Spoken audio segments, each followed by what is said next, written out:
Hello, this is an update on my progress on .NET Hack. I want to avoid doing editing as much as possible, so I'll make it quick.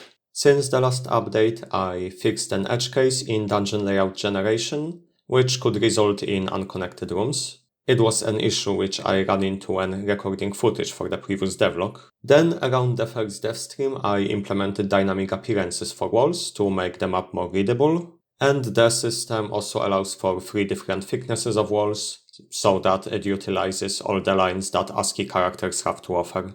And since characters in most fonts are more vertical than horizontal, I changed the way map layouts are determined to allow the dungeon to occasionally be much wider than it is tall, rather than trying to be as close to a square as possible. I implemented seed-based generation, which immediately came in handy when I discovered another edge case in dungeon generation that could lead to disconnected rooms, and on the same map, an issue with corridor generation that prevented imperfect connections from being even considered. Then, around the second dev stream, I got the basic functionality of spawning the player, allowing them to move around the map, including diagonal movement set up similarly to how it's done in Pokémon Mystery Dungeon. That is, you move diagonally by holding down 2 direction buttons at once, and there is a button you can hold down to force diagonal movement only. And the player can also open doors, which is a basis for various systems of interacting with the map. I was hoping to have more to show in this update, which is why it didn't come out on Sunday. Specifically, I wanted to at least be able to showcase a dungeon with multiple floors that you can move between. However, it turned out that implementing this would require quite a bit of backend work. I have implemented the system for generators that I mentioned in the first devlog,